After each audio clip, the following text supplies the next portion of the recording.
जंगल सत्याग्रह और संघ। देश स्वाधीनता का अमृत महोत्सव मना रहा है। स्वतंत्रता संग्राम में संघ का योगदान क्या है, इस वीडियो में हम इसका उत्तर ढूंढने और समझने का प्रयास करेंगे। वीडियो में लिए गए तथ्य राष्ट्रीय स्वयंसेवक संघ के अभिलेखागार में स्थित मूल प्रलेखों, तत्कालीन केसरी और महाराष्ट्र, इन दो मराठी पत्रों पर आधारित है। स्वतंत्रता संग्राम में संघ का योगदान जानने के लिए सबसे पहले हमें आद्य सरसंघचालक डॉक्टर केशव बलिराम हेडगेवार के योगदान और उनकी राष्ट्रभक्ति से परिपूर्ण वैचारिकी को समझना चाहिए। स्वतंत्रता कब और कैसे मिलेगी, यह प्रश्न सर्वत्र जब पूछा जा रहा हो तब हम पराधीन क्यों हुए और हमारी स्वतंत्रता अक्षुण्ण कैसे रहे। इस प्रश्न का न केवल मूलभूत चिंतन बल्कि इस पर उपाय भी डॉक्टर साहब ने आरंभ कर दिए। हिंदू समाज की आंतरिक शक्ति बढ़ाने पर उनका जोर और सारा ध्यान केंद्रित था। जंगल सत्याग्रह की पृष्ठभूमि सविनय अवज्ञा आंदोलन। 12 मार्च 1930 भारत के स्वतंत्रता संग्राम के इतिहास में बहुत महत्वपूर्ण तिथि है। अंग्रेजों द्वारा बनाए नमक कानून को तोड़ने के लिए महात्मा गांधी ने इसी दिन दांडी यात्रा शुरू की थी। कर्णावती के साबरमती आश्रम से शुरू हुई इस यात्रा का उद्देश्य नमक कानून को तोड़ना था, जो अंग्रेजों के खिलाफ देश भर में विरोध का एक बड़ा संकेत था।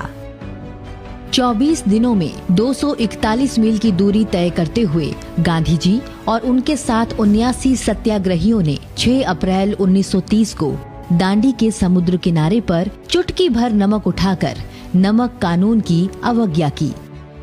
इस आंदोलन ने समस्त देशवासियों का ध्यान खींचा। अब देश भर में लोग कढ़ाइयों में समुद्र जल से नमक तैयार करने लगे। कानून की अवज्ञा करने के कारण देश भर में 60,000 लोगों को गिरफ्तार किया गया। इन दिनों संघ का कार्य मध्य प्रांत में ही प्रभावी हो पाया था। यहाँ नमक कानून के स्थान पर जंगल कानून तोड़कर सत्याग्रह करने का निश्चय हुआ। डॉक्टर केशव बलिराम हेडगेवार संघ के सरसंघ चालक का दायित्व डॉक्टर लक्ष्मण वासुदेव परांजपे को सौंप स्वयं अन्य स्वयंसेवकों समाजजनों के साथ सत्याग्रह करने गए। सत्याग्रह हेतु यवतमाल जाते समय पुसद नामक स्थान पर एक जनसभा आयोजित की गई और डॉक्टर हेडगेवार ने फिरंगी हुकूमत से देश को स्वाधीन कराने के लिए प्रेरणादायी भाषण दिया। ब्रिटिशों ने 1927 में इंडियन फॉरेस्ट एक्ट बनाया था, जो खासकर मध्य प्रांत और बरार के किसानों के लिए मारक साबित हुआ था। तो बरार और मध्य प्रांत में ऐसा तय हुआ कि जंगल सत्याग्रह किया जाएगा और उसका प्रारंभ केंद्र यवतमाल जिला के पुसद गांव से होगा और वो 10 जुलाई 1930 से इसका प्रारंभ होगा, ये तय हुआ।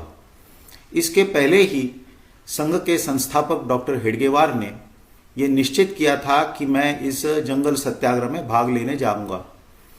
तो 20 जून 1930 को सभी संघ स्वयंसेवकों को लिखे पत्र में उन्होंने ये सूचित किया कि वे जंगल सत्याग्रह में भाग लेने जा रहे हैं और सरसंघ चालक पद का जो दायित्व है उनके स्थान पर डॉक्टर लक्ष्मण वासुदेव परांजपे ये वहन करेंगे।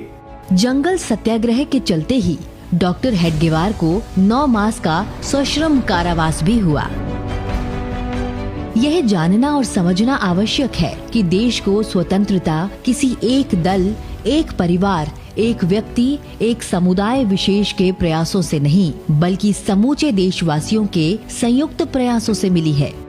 स्वतंत्रता संग्राम की बलिवेदी पर आहुति देने वाले देशभक्तों की कतार बहुत बड़ी रही है। एक विशेष नैरेटिव के तहत एक परिवार और दल विशेष के योगदान की ही चर्चा होती है, जो कि अन्य स्वतंत्रता सेनानियों के साथ अन्याय है। इसलिए स्वाधीनता संग्राम में संघ के योगदान को जन जन तक पहुंचाने में हम सबकी भूमिका होनी चाहिए।